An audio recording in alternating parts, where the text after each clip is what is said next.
What's good, YouTube? It's your boy, Blue Blood Sports TV, back at y'all with another one. So, retired, legendary, iconic, Hall of Fame, superstar boxer, turned trainer, Roy Jones Jr. Roy Jones Jr. is a legend within the sport of boxing. Roy Jones is a 4-division world champion. Roy Jones is the only fighter in the history of the sport of boxing to start off at junior middleweight, 154 pounds, and become a heavyweight world champion. With that said, Roy Jones is now training Chris Eubanks Jr. Oddly enough, many people wanted to see Roy Jones face off against Chris Eubanks Jr.'s father, Chris Eubanks Sr., okay? But that fight never materialized. With that said, Roy Jones obviously is iconic in the sport of boxing. Arguably the greatest athlete the sport of boxing has ever seen. With that said, Roy Jones was asked and weighed in on the most highly anticipated fight in the sport of boxing today. The biggest fight that could be made in the sport of boxing today between two undefeated welterweights. That being undefeated 3-division world champion, former junior welterweight undisputed world champion, currently the reigning WBO, World Boxing Organization welterweight world champion, superstar boxer who is widely considered by many to be the #1 best pound-for-pound fighter in the world in Terence Bud Crawford. Terence Crawford is 38 wins, no losses, no draw, 29 big wins by way of knockout. Terence Crawford, 34 years of age, 5'8" with a 74-inch arm reach. And his fellow counterpart in undefeated unified WBC IBF welterweight world champion superstar boxer Errol "The Truth" Spence Jr., who is widely considered by many to be top 3 best pound-for-pound fighters in the world. Errol Spence is 27 wins, no losses, no draws, 21 big wins by way of knockout.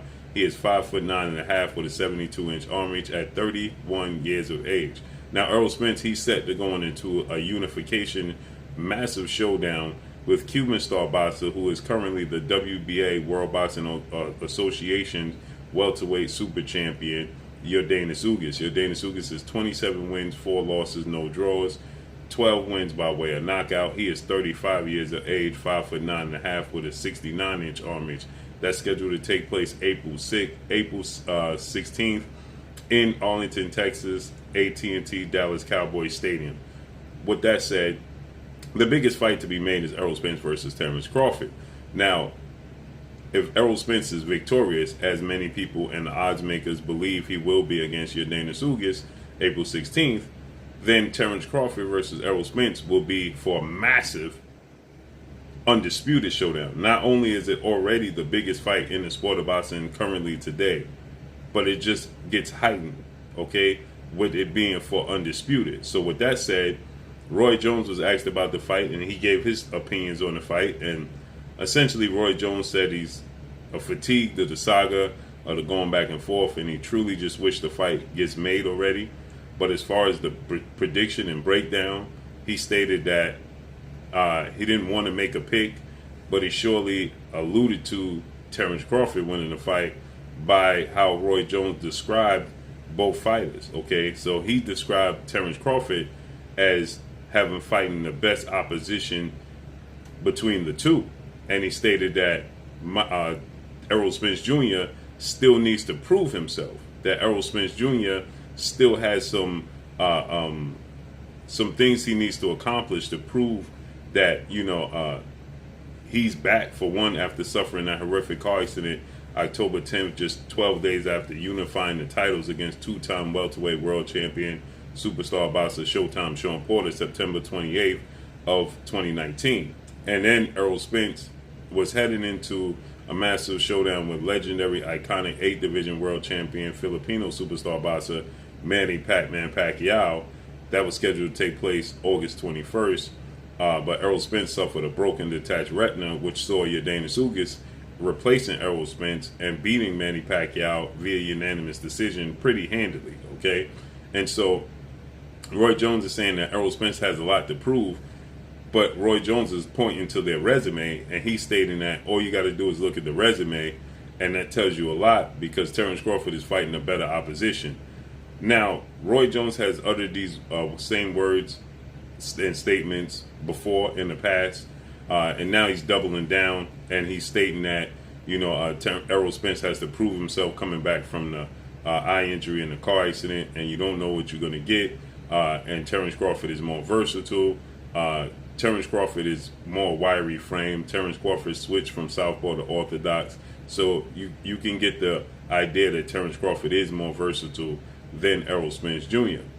But with that said, he says that, Errol Spence is walking through his opposition, but he's not fighting the best opposition. Okay? He said he walked right through Danny Garcia. He walked right through Mikey Garcia. And he struggled with Sean Porter in a competitive fight. But at the end of the day, he won that fight too.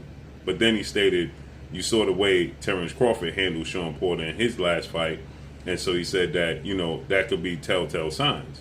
Well, the fact that he feels like Terence Crawford has a better resume is letting me know that Roy Jones hasn't paid too close attention to both of these fighters, because there's nobody that would agree that Terence Crawford has a better resume as far as namesake wise than Errol Spence. Not even Terence Crawford. Terence Crawford is admitting that Errol Spence has gotten the bigger names and the bigger fights because he's simply with the other side of the street, the PBC Premier Boxing Champions founder and advisor Al Heyman, Fox and Showtime. So he stated that Terence Crawford, stated that Errol Spence has more opportunities because of who he's with.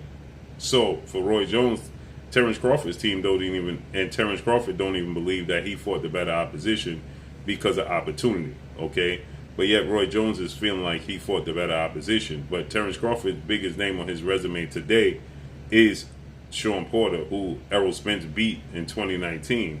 And again, the manner in which you beat a common opponent means nothing as to the outcome of the fight of these two fighters, right? We saw, for instance, the way Manny Pacquiao handled Miguel Cotto and stopping Miguel Cotto, although it was at a catchweight, and the way Floyd Mayweather, he had a tough time with Miguel Cotto. Or we saw the way it took Floyd Mayweather 10 rounds to stop Ricky Hatton, and it took Manny Pacquiao 2 rounds or 3 rounds, however many rounds it went. Okay, we saw the way Floyd Mayweather dominated Juan Manuel Marquez in one fight, to the way Marquez gave Manny Pacquiao tough fights and even brutally knocked him out in the last fight, and they fought 4 times. Okay, so we saw the way, Oscar De La Hoya. Now, Oscar De La Hoya was far past his prime, and at a weight he hasn't fought in years when he fought Manny Pacquiao. But you get where I'm coming from, right? So Errol Spence, he beat Kell Brook before 3.5 years before Terence Crawford beat Kell Brook. Errol Spence beat Mikey Garcia, who's a 4-division world champion and a surefire Hall of Famer. Okay, Terence Crawford hasn't faced a surefire Hall of Famer in his career yet. The guy closest to that is Sean Porter.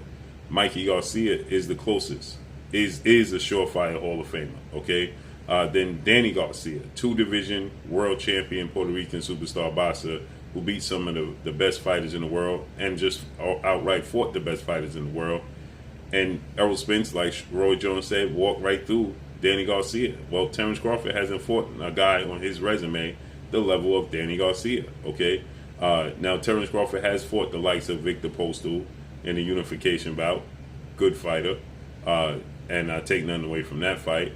Terence Crawford did fight Yuriorkis Gamboa, Olympic gold medalist, 3-division champion, could be a surefire Hall of Famer when you look at it from that standpoint. Mikey Garcia is a slam dunk, though, okay? And then he fought Amir Khan, but Amir Khan was seen past his prime. But again, Errol Spence has beat Kell Brook in the UK for his first title opportunity. Okay, he beat Mikey Garcia, Sean Porter, and Danny Garcia back to back to back to back. Okay, where Terence Crawford, his biggest fight today is the fight with Sean Porter, and whom, again, Errol Spence beat in 2019, and Terence Crawford beat him in 2021, 2 years later. Okay, so Roy Jones is clear that he hasn't paid too much close to their resume and their fights. Now, he may be aware of the fighters and the fighting style, but as far as their resumes and, their accomplishments, the accomplishments goes to Terence Crawford because he started in a lower weight class. He's a 3-division champion. He's undisputed. But even in his undisputed run, if you look at the opponents that he faced, Victor Postal, Thomas Delorme, Julius Ndongo, okay, those are the guys that he fought to become the undisputed champion. And none of those guys are Hall of Famers, okay? So with that said, Julius Ndongo, you know, was a good fighter. Victor Postal was a very good fighter. And Thomas Delorme is a good fighter, okay? But none of them are Hall of Fame worthy types of fights. Errol Spence fought 3 Hall of Famers back to back to back to back, and then fought Kell Brook, who will go in the British Hall of Fame in the UK for his first opportunity at a world title. Now, it's abundantly clear to me that Roy Jones favored the style of Terence Crawford, and that's cool, you know, but he's misinformed when he says about the resume, okay? He got to take a deep dive into the resume, look at the resume. And then you look at guys like Chris Algieri, Lamont Peterson, who are former world champions that Errol Spence has beaten and stopped as well. That counts as well. So I believe Errol Spence's resume is clearly the better resume. But the biggest fight in the sport of boxing is these two together. And Errol Spence stated that it's strap season. He stated that it's the road to undisputed. And after this fight with Yordenis Ugas, Errol Spence is on the list. So let's see how this unfolds and plays out. But that's all I got for y'all. Make sure you hit the like button. Drop a comment in the comment section. Let me know what y'all think. Y'all already know what it is. It's your boy Blue, Blue Blood Sports TV. Hate, like, comment, and subscribe. You haven't subscribed, hit the subscribe button. Hit the like button. Hit the bell icon to get all the new notifications. Follow me on Instagram at Blue Blood Sports TV, all one word. Y'all already know what it is. Shout out to the entire LDBC. Shout out to New Media. Shout out to Black Media Row. Make sure you like and share these videos. That's all I got for y'all. Peace. You're watching Blue Blood Sports TV. Wow.